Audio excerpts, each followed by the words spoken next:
Chào các bạn đã quay lại với kênh Cô Ba Bình Dương. Hôm nay chúng ta tiếp tục series các món nấu. Mình mời các bạn cùng mình thực hiện món bún bò Huế nha. Tô bún bò nóng hổi, đậm đà cùng màu đỏ đặc trưng của nước lèo vô cùng cuốn hút và kích thích vị giác. Mùi vị cay cay thơm nồng đặc trưng của vùng sông Hương núi Ngự. Món này mà dùng trong tiết trời đông se lạnh hoặc những ngày mưa dầm thì hấp dẫn khỏi phải chê luôn nha. Cách nấu không khó đâu, chỉ cần các bạn theo dõi kỹ video này thì chắc chắn bạn sẽ thành công. Nào chúng ta cùng bắt đầu làm nha.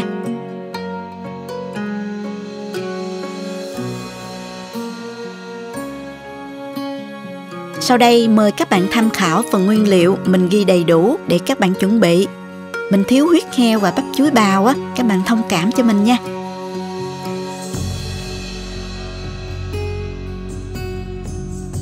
Trước hết mình sơ chế các nguyên liệu tạo thơm.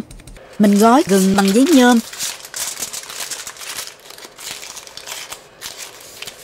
Mình cũng làm tương tự với hành tím và củ hành tây, xong rồi cho tất cả vào lò và nướng trong 15 phút ở nhiệt độ 350 độ F. Riêng hành tây thì các bạn nướng 20 phút nha. Mình nướng lên nó sẽ thơm hơn đó các bạn. Mình tiếp tục băm nhỏ 2 củ hành tím nè.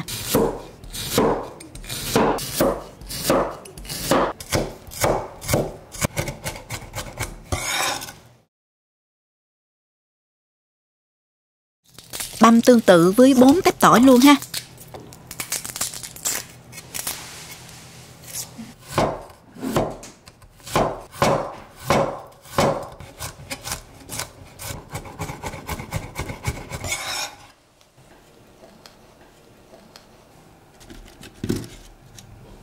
Ớt này thì mình cũng băm ra luôn cho các bạn. Nếu muốn ít cay thì mình thay thế bằng ớt sừng. Sả này các bạn cắt ra.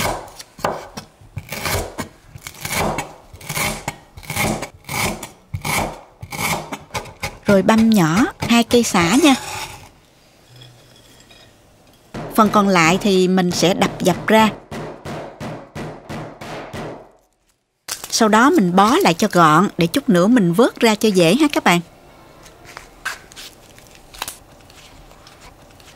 Phần quả thơm này thì mình sẽ chẻ ra để miếng dài như vậy nè. Phần hành tím, hành tây và gừng á, hồi nãy mình đã nướng xong rồi đó các bạn.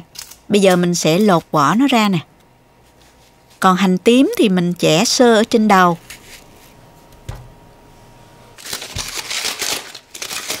Hành tây thì mình chẻ đôi.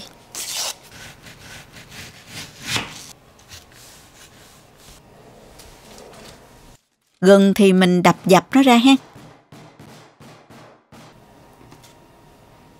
Bước tiếp theo mình sẽ trụng phần xương, giò heo và bắp bò nhé các bạn.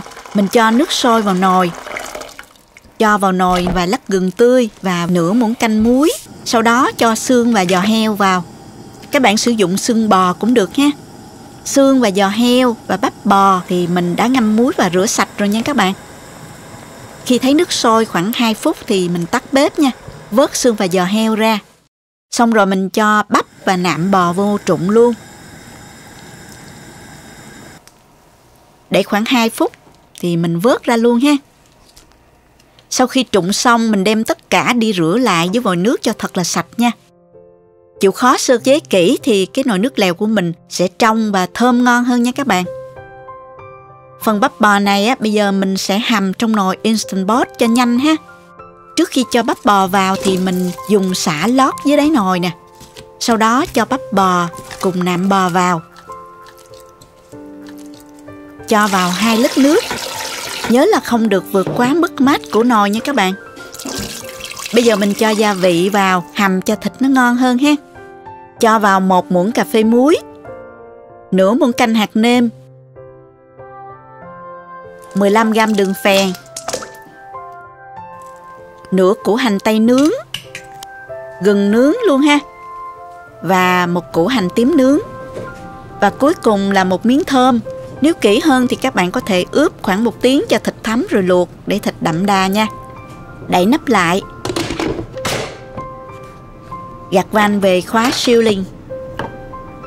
Chọn chế độ nấu pressure cook, nấu trong 25 phút. Và trong lúc chờ nồi nấu và tăng giảm áp suất tự động á, mình đi hầm cái phần xương và giò heo luôn là vừa ha các bạn. Mình cho vào nồi 2,5 lít nước. Cho xương và giò heo vào nè.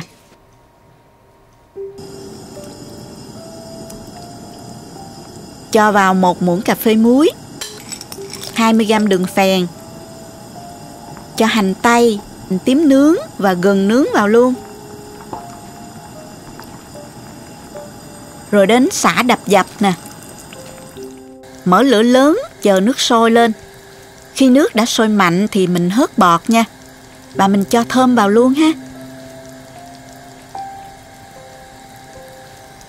Mình sẽ hầm với lửa nhỏ cho nước lèo được trong nha các bạn. Mình không đậy nắp nha. Nấu món này thì không thể thiếu mắm ruốc Huế đặc trưng nha.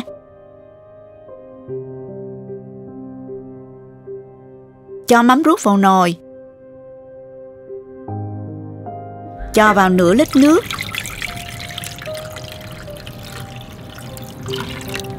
Khuấy cho tan, rồi cho lên bếp nấu. Mình đem bếp ra ngoài vườn nấu để không bị hôi nhà nha các bạn. Lát nữa mình sẽ gạn lấy phần nước trong để nồi bún bò có vị thơm nhẹ mà không bị gắt. Khi mắm sôi lên, các bạn giảm lửa thật nhỏ và nấu sôi riu riu trong 3 phút cho nó bay bớt mùi mắm, rồi mình tắt bếp luôn ha. Mình để ở đây cho nó lắng xuống ha. Bây giờ mình xào gia vị thơm nè. Cho vào chảo 3 muỗng canh dầu. Cho hành tím nè, tỏi băm, sả băm. Mình xào lên cho thơm.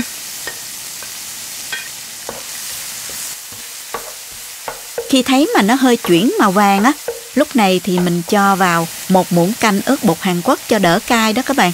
Mình trộn cho nó đều lên. Ớt bột Hàn Quốc này là mình thay cho lượng ớt băm lúc nãy, vì nhà có cháu nhỏ đó. Bạn nào ăn cay hơn, các bạn cứ cho ớt băm ha. Và mình cho thêm 2 muỗng dầu màu điều để tăng thêm màu sắc hấp dẫn cho món ăn. Mình trộn cho nó đều lên. Vị cay thì tùy thích nha các bạn. Thích cay nhiều thì mình cho ớt nhiều ha. Và mình tắt bếp luôn. Mình để ở đây để chút nữa sử dụng ha. Hành tây này thì mình xắt mỏng ra.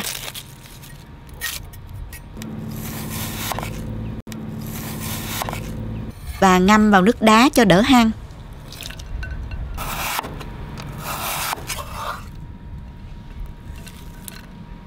Mình xắt hành lá ra luôn để chút nữa mình làm rau nêm cho thơm nè.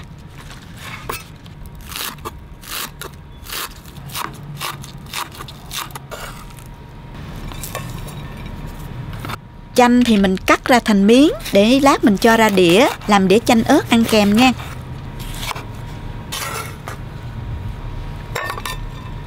Ớt này mình cũng cắt ra và dùng ăn kèm và cho lên mặt tô trang trí cho đẹp ha. Bây giờ nồi áp suất cũng đã đủ thời gian. Mình xả van và mở nắp xem bò đã mềm chưa.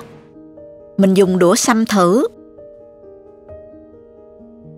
Mềm rồi các bạn. Mình vớt ra cho vào thau nước lạnh cho thịt được săn lại và không bị đen nha. Nồi hầm xương giờ cũng đã được 50 phút rồi. Giò heo vừa chín, gừng nở vừa là ngon rồi đó. Mình không hầm nhừ quá nha các bạn. Rồi mình cũng vớt giò heo ra và cho vào tô nước đá lạnh để giò được trắng giòn ha. Khi nào nguội hẳn thì mình vớt ra nha các bạn.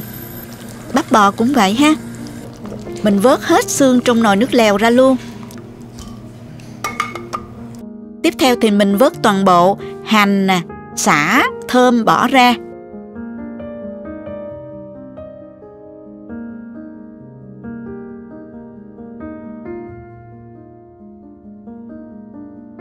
Bây giờ mình cho cái nồi nước luộc lúc nãy mà mình luộc bắp bò đó vào chung luôn với nồi hầm xương.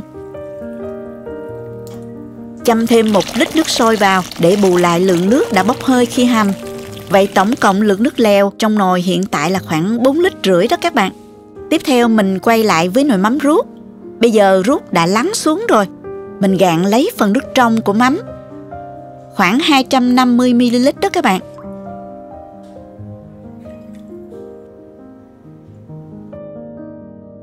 Sau đó mình cho hết phần nước trong này vào nồi nước lèo. Tiếp đến thì mình cho phần gia vị đã xào khi nãy vào luôn. Bây giờ mình sẽ tiến hành nêm nếm cho nồi nước lèo nha. Các bạn nhớ là trong nồi giờ đã có sẵn lượng gia vị khi hầm xương và độ mặn của mắm ruốc, nên chúng ta nêm cẩn thận nha. Mình sẽ cho gia vị nêm vào tô riêng trước khi cho vào nồi để các bạn dễ theo dõi ha. Gia vị gồm 1 muỗng canh hạt nêm, nửa muỗng canh muối, 2 muỗng canh đường phèn, 3 muỗng canh nước mắm. Món này phải có nước mắm mới ngon nha các bạn.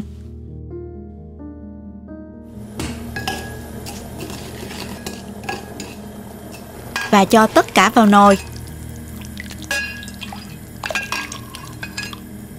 Khuấy đều lên và sau đó nếm thử lại.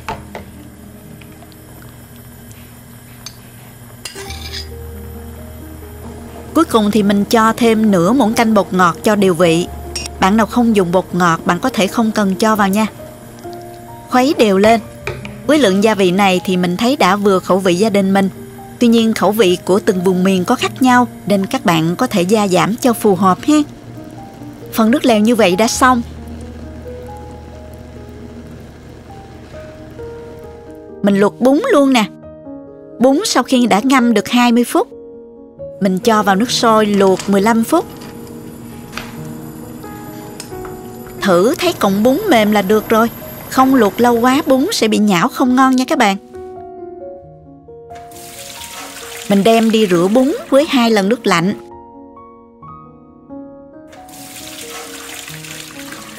Và để cho ráo. Bắp bò cũng đã ráo, mình xắt ra luôn nè. Các bạn xắt vừa, không quá mỏng, khoảng 5 ly là vừa ha. Như vậy khi ăn sẽ giòn hơn đó các bạn.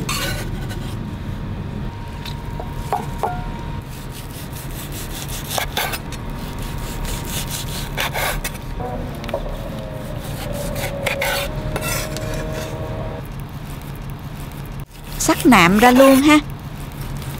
Luộc vừa mềm như vậy mới ngon nè các bạn.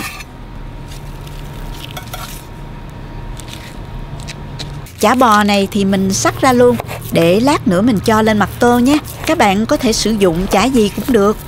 Ngoài hàng người ta hay dùng chả thẻ đó, chả gói đó các bạn. Theo đúng kiểu Huế thì người ta thường dùng với chả tôm quết. Nếu có thì các bạn dùng cho đúng chuẩn ha. Như vậy mình đã hoàn thành xong món bún bò Huế rồi đó. Mình trình bày ra tô và dùng thôi. Cho bún vào tô nè, xếp lên mặt bắp bò và chả, nạm bò,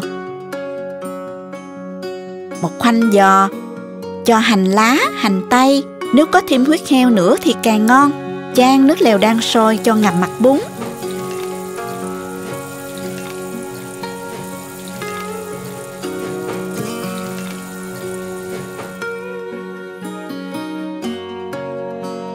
Nhìn hấp dẫn chưa nè? Mời các bạn dùng với mình nha.